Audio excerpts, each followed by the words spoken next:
बिहार में नीतीश कुमार ने 10वीं बार मुख्यमंत्री पद की शपथ ली। उनके साथ मंच पर दो डिप्टी सीएम यानी सम्राट चौधरी और विजय सिन्हा पिछली बार की तरह वही पद बरकरार है और उन दोनों ने भी शपथ ली। आपको बता दें कि पटना के ऐतिहासिक गांधी मैदान में यह शपथ ग्रहण समारोह हुआ, जिसमें प्रधानमंत्री नरेंद्र मोदी, गृह मंत्री अमित शाह, बीजेपी शासित राज्यों के मुख्यमंत्री, डिप्टी सीएम तमाम लोग मौजूद रहे। आज हुई इस पटना के गांधी मैदान में कुल 27 शपथ हुई, जिनमें मुख्यमंत्री की शपथ हुई, डिप्टी सीएम की शपथ हुई, बाकी मंत्रिमंडल की जो भी आज कैबिनेट की मंत्री थी उनकी शपथ हुई।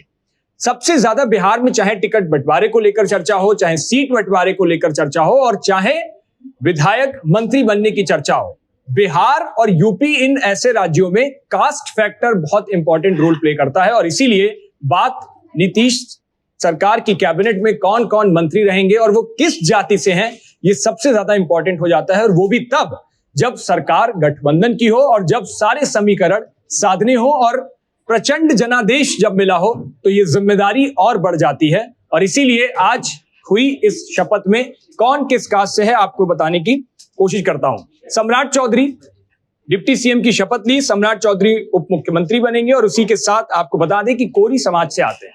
एक एक करके सारे, विजय कुमार सिन्हा भूमिहार समाज से आते हैं, विजय चौधरी भूमिहार समाज से आते हैं, विजेंद्र यादव यादव समाज से, श्रवण कुमार कुर्मी, मंगल पांडे ब्राह्मण, दिलीप जायसवाल कलवार, अशोक चौधरी दलित, लेशी सिंह जिनकी सबसे ज्यादा चर्चा हो रही थी राजपूत समाज से आती है, मदन सैनी निषाद समाज से, नितिन नवीन कायस्थ समाज से, रामकृपाल यादव दानापुर से जीत दर्ज की है। रामकृपाल यादव मंत्री बनेंगे, ये पहले से संभावित था, शपथ भी ले ली है। रामकृपाल यादव यादव समाज से आते हैं, संतोष सुमन दलित समाज से, सुनील कुमार दलित समाज से, जमा खान की आज सबसे ज्यादा चर्चा हो रही है। नीतीश सरकार में, नीतीश कैबिनेट में इकलौते जो है वो मुस्लिम समाज से जिसको मंत्री बनाया गया है वो जमा खान है और जमा खान पिछली बार भी अल्पसंख्यक मंत्री रहे और जमा खान को इस बार फिर एक बार जिम्मेदारी दी गई है और नीतीश कैबिनेट में शामिल किया गया है।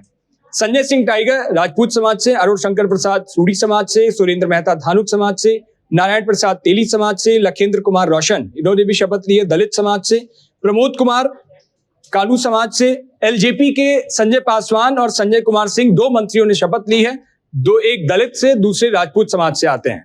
आरएलएमएल से दीपक प्रकाश ने शपथ ली है, दीपक प्रकाश उपेंद्र कुशवाहा के बेटे कोई समाज से आते हैं। अब आप इन सारे जितने मंत्रिमंडल की शपथ आज हुई है इस पटना के गांधी मैदान में, इनमें अगर आप देखोगे तो कुल 27 लोगों ने जो शपथ ली है उनमें से भाजपा के 14, जेडीयू के 9, एलजेपीआर के 2, हम और आरएलएम के एक नेता, एक विधायक शामिल था।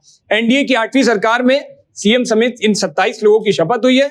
जीतन राम मांझी और उपेंद्र कुशवाहा, इन दोनों को लेकर जब सीट मिली थी, जब टिकट बटी थी, इसके बाद जब जीत दर्ज हुई और उसके बाद भी जब आज शपथ हुई तो इन दोनों नामों को लेकर बहुत चर्चा थी। वजह ये कि जिस समाज के प्रतिनिधित्व ये करते हैं, सवाल ये उठा कि क्या टिकट देने के लिए उस समाज में कोई नहीं था। टिकट दी अपने परिवार के लोगों को, अपने परिवार के लोगों को स्थापित भी कर लिया और आज इसका परिणाम देखिए। जीतन राम मांझी ने भी अपने परिवार से एक मंत्री बनवा दिया और उपेंद्र कुशवाहा ने भी अपने बेटे को मंत्री बनाने में सफल रहे। यानी ये वंशवाद, परिवारवाद किस तरीके से एनडीए में निकला, इससे कोई अछूता नहीं। चाहे आप महागठबंधन को देख लीजिए, इधर देख लीजिए, परिवारवाद और वंशवाद की राजनीति कभी खत्म नहीं होगी, ऐसा माना जाता है।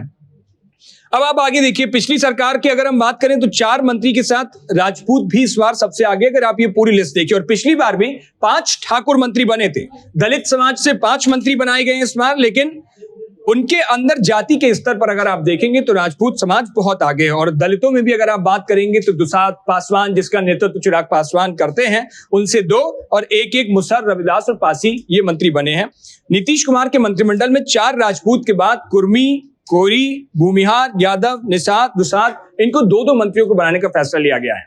बिहार में अगर आप देखोगे तो यादव समाज जिसकी बात होती है, लगभग 14% के आसपास यादव बिहार के अंदर हैं और इन 14% का समीकरण भी सेट करना था, जिस पर आरजेडी अपना आरजेडी कहती है कि मेरा दबदबा है, आरजेडी उसे अपना पारंपरिक वोट बैंक मानती है, उनको भी समीकरण साधना था। और इसीलिए मैं कह रहा हूं कि रामकृपाल यादव जिनकी बात कर रहा था दानापुर सीट से, तो रामकृपाल यादव एनडीए की तरफ से यादव कैंडिडेट ही वहां पर उतारा गया, क्योंकि महागठबंधन से रीतलाल यादव थे और रीतलाल के लिए तो लालू यादव खुद रोड शो करने के लिए इस चुनाव में गए थे। लालू यादव को आपने भी इस पूरे बिहार के चुनाव में बहुत कम देखा होगा, पॉलिटिकली इन्वॉल्व आपने बहुत कम देखा होगा, और ये बहुत कम हुआ कि किसी प्रत्याशी के लिए कोई वो बात कहे या उसके लिए जाएं। लेकिन दानापुर खुद गए थे, और एक बार आपको अगर याद होगा मीसा भारती भी दानापुर से चुनाव लड़ी थी, हालांकि मीसा भारती दानापुर से उस वक्त हार गई थी।